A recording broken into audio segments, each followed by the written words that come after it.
مبروك علينا هذه البداية ما زال. Les amis, vous savez que d'habitude, j'ai pas vraiment l'habitude de me plaindre, mais aujourd'hui, je vais vous demander un truc bien précis. J'ai dû faire une nuit blanche pour vous proposer les deux vidéos qui vont sortir aujourd'hui. Donc, je vous jure que si vous ne mettez pas un like, vous allez aller voir Mohamed Eni pour vous faire des débriefs pour le Maroc. Parce que moi, je vais arrêter de faire des analyses de fou. Non, plus sérieusement, je vous ai préparé une très grosse vidéo aujourd'hui, donc n'hésitez pas à soutenir ceci avec un like. Et on commence directement après le générique.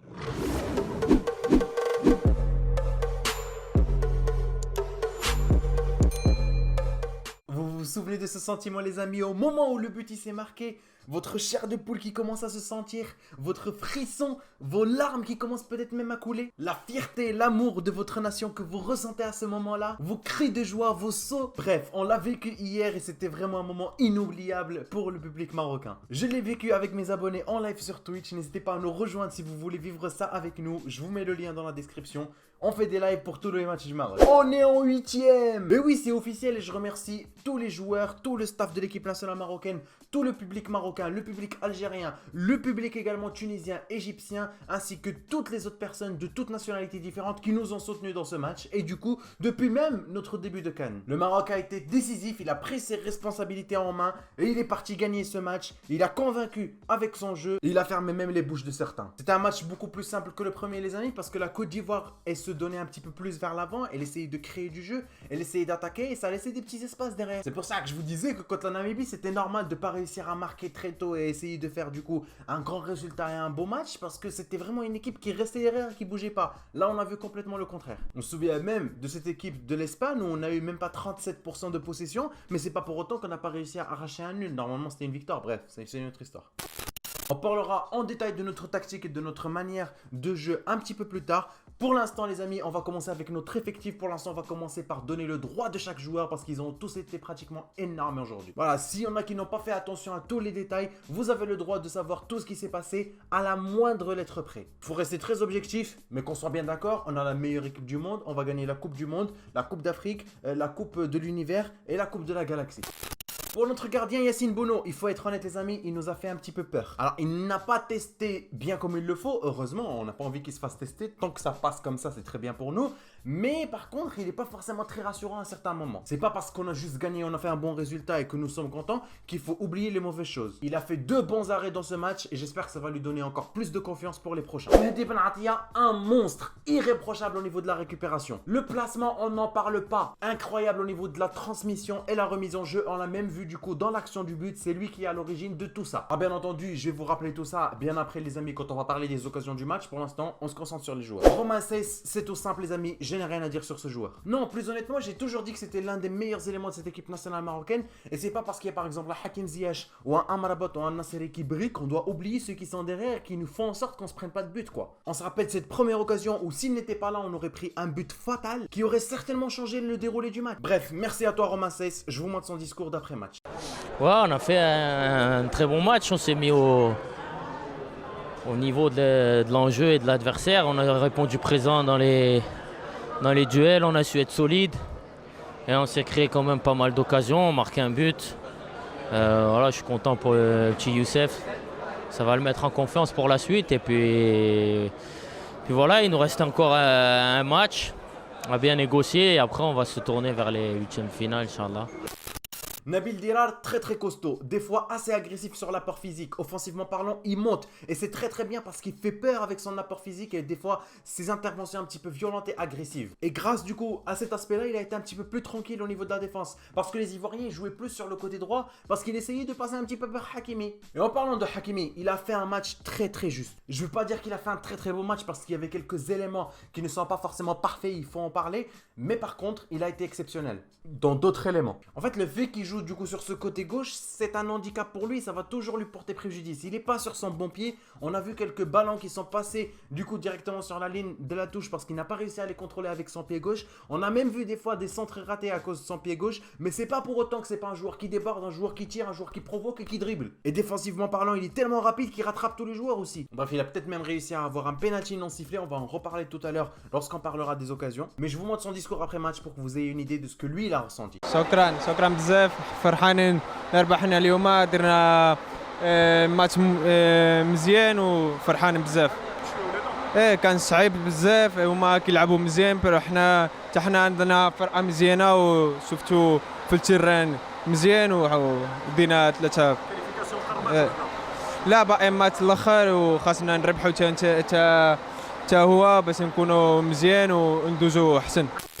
Mbark Bossofa, à la hauteur de ses 34 ans les amis, un des éléments qui a le plus d'expérience dans cette équipe nationale marocaine. Certainement sa dernière CAN avec ce pays. Tous les pays d'ailleurs parce qu'il présente que ce pays. Je suis con des fois, je dis des trucs qui veulent rien dire. Il a montré des très belles choses offensivement et défensivement également. Vous comprendrez lorsque je parlerai du schéma tactique, de son importance dans notre effectif. Mais l'homme du match contre la Namibie n'a pas peur des adversaires. Et malgré sa petite taille, il a un message à vous faire passer, le public marocain. نشكرهم ونقول لهم شكرا على المساعدة ويبقاو ديما ورانا واخا بعض المرات الحوايج ما كيكونوا ساهلين غير حنايا حنا المغرب وكنتقاتلوا بوغ المغرب بلادنا وديما المغرب. En ce qui concerne l'Ahmadi, même profil que Bossofa, 34 ans, élément d'expérience, certainement sa dernière CAN, mais c'est pas pour autant qu'ils sont avoir en effort les deux. Et oui, ils sont endurants même s'ils jouent au Moyen-Orient. Al-Ahmadi a joué le match en entier. Et on a vraiment vu sa place du coup lors du premier match où il a été absent, où il est rentré à la deuxième période. Bref, heureusement que dans ce match-ci, le N'Golo Kanté marocain a été présent. Franchement, Belhanda, match catastrophique. Retourne au Galatasaray, on n'a plus envie de te voir dans l'équipe nationale marocaine.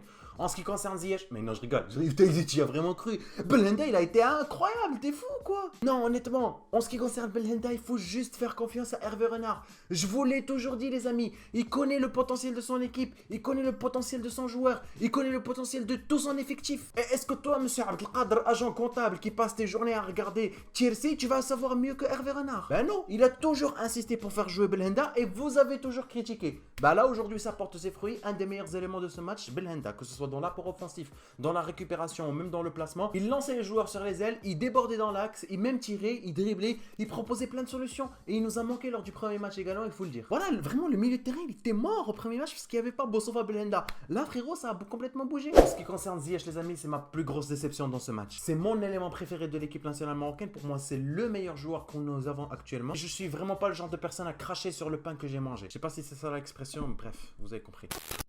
La réalité, c'est que Ziyech n'a pas vraiment été à la hauteur, ou du moins, il n'a pas fait ce qu'on aurait attendu de lui. À part peut-être 2 bonnes passes, c'est vraiment un match à oublier rapidement pour passer à autre chose. On connaît son potentiel, on sait qu'il peut faire de très très bonnes choses avec l'équipe nationale marocaine. Et il faut juste lui en donner l'occasion, il faut croire en lui, et c'est parfaitement possible. Ce qui est rassurant par rapport du coup à la mauvaise performance de Ziyech, c'est qu'on peut jouer sans Hakim Ziyech. Et ça, c'est très très bien également. C'est que notre équipe nationale ne se base pas sur un seul joueur, n'attend pas qu'un seul joueur fasse la différence. On a un collectif, et ça, c'est super important. Même si Hakim Ziyech, qui a du coup pas été là pendant tout le match, même s'il n'est pas là, ça ne change rien. Pour moi, c'était juste un joueur en plus sur le stade. Al-Nassiri les amis, je commence à penser vraiment qu'Alhamdoulilah, il a bien fait de partir, il a bien fait d'aller dans son île, boire son petit jus dans son hôtel, tranquille pépère. Laisse-nous Alhamdoulilah avec Nassiri, ça se passe très bien. C'est un très très bon exemple Nassiri parce qu'il a su évoluer, il a su gravir les échelons petit à petit. Et ensuite, il est parti petit à petit, il n'a pas brûlé les étapes. Bref, je pense aujourd'hui qu'on peut dire qu'on a un numéro 9. C'est pas encore officiel, ça s'est pas encore confirmé, mais ce match-là, on avait un vrai numéro 9. Parce qu'un numéro 9, c'est pas juste un numéro 9 qui met des buts, c'est également un numéro 9 qui rate des buts. Et ça, certains l'ont pas compris. Donc même s'il a raté 3 tirs, c'est pas grave, parce qu'il en a mis 1. Vous pensez que Cristiano Ronaldo, il fait 10 tirs du but? Non, il fait 7 tirs où il rate et 3 buts où il marque. Je parle même pas de son but où il a fait un appel de fou sans provoquer un hors-jeu, où il a réussi du coup à faire la finition. Il a été très actif lorsque ses milieux avaient besoin de lui, il revenait en appui, en pivot, et c'est le joueur qui a fait le plus de tirs dans ce match. Positionné vraiment très très bien, il jouait très très bien son ballon et il était très actif. Bref, on a notre avant-centre maintenant. Amrabat, désigné en tant que meilleur joueur de ce match, est à l'origine de la passe décisive du but. Il a fait tomber plusieurs fois les joueurs adverses, même si c'était les défenseurs centraux très costauds de l'équipe ivoirienne. Il a su être technique, on reparlera du but encore plus en détail vers la fin de la vidéo, mais il a su bien jouer avec son physique. Et il nous a prouvé les amis que malgré du coup sa vieillesse un petit peu, malgré le fait qu'il joue dans un championnat un petit peu moins compétitif que les championnats européens, il a su être à la hauteur et un an après cette Coupe du Monde, il propose toujours le même contenu de qualité. Il est blessé à la fin de match, lorsque je tourne cette vidéo, il n'y a pas encore eu d'informations officielles concernant la durée de sa blessure, mais j'espère que ça sera pas grave parce qu'on a besoin de lui contre l'Afrique du Sud et en 8e de finale. Bref, c'était un match exceptionnel les amis, où nous avons juste été meilleurs que les Ivoiriens à tous les points, et ça Serge Aurier n'a pas manqué de le signaler au monde entier. Non, comme j'ai dit à vos compatriotes, on a vu une équipe marocaine avec un peu plus de jus que nous, tout simplement. Faut pas oublier qu'ils ont eu aussi un jour de récupération de plus, donc ça compte dans cette compétition avec la chaleur et tout. Mais voilà, ils ont été meilleurs que nous dans l'engagement, meilleurs que nous dans beaucoup de compartiments. Et puis voilà, on va essayer de finir le dernier match avec plaisir. Un match dont les Marocains peuvent être fiers. En plus du public, en plus des joueurs, les dirigeants, ainsi que tous les autres pays qui nous ont soutenus, personne n'a manqué de montrer sa joie.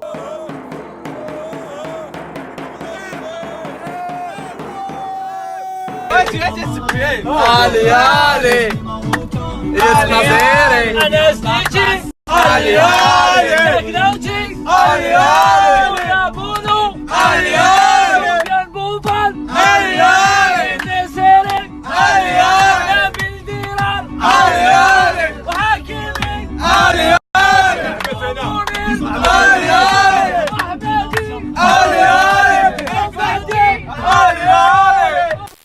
Parlons maintenant de notre composition. On a commencé avec un 4-2-3-1 comme on a eu pour habitude de voir avec l'équipe nationale marocaine. Mais cette fois-ci, c'était pas le même schéma tactique lorsqu'on était en situation offensive et en situation défensive. En situation défensive, c'était le 4-2-3-1 avec deux milieux défensifs et Belhanda qui revenait un petit peu avec eux. Mais dans les situations offensives, on remplissait encore plus le milieu de terrain avec Mbark Boussoufa qui montait avec Belhanda. Et là, on était dans un bloc avec 4-1-4-1 et c'était vraiment rempli le milieu de terrain. Il y avait énormément de solutions parce qu'en plus des joueurs latéraux, du coup, Nabil Dirar et Hakimi, il y avait du coup à droite et à gauche aussi Hakim Ziyech, Amrabat, et le milieu de terrain était aussi rempli en milieu offensif, bien entendu, les amis, avec Belhanda, Mbark Boussoufa et un Nasseri devant. C'était vraiment une tactique très très payante parce que ça nous avait manqué contre la Namibie. Le milieu de terrain était complètement vide, on pouvait rien faire. Là, c'était le contraire et ça a marché. Au niveau des statistiques, les amis, c'était plus ou moins du 50-50 au niveau de la possession. Bref, par rapport aux statistiques, vous allez les voir. À gauche, c'est le Maroc, à droite, c'est la Côte d'Ivoire. Et ce que ça prouve, c'est que la Côte d'Ivoire ne se laissait pas faire. Elle essayait d'avoir la balle, elle essayait de créer des occasions,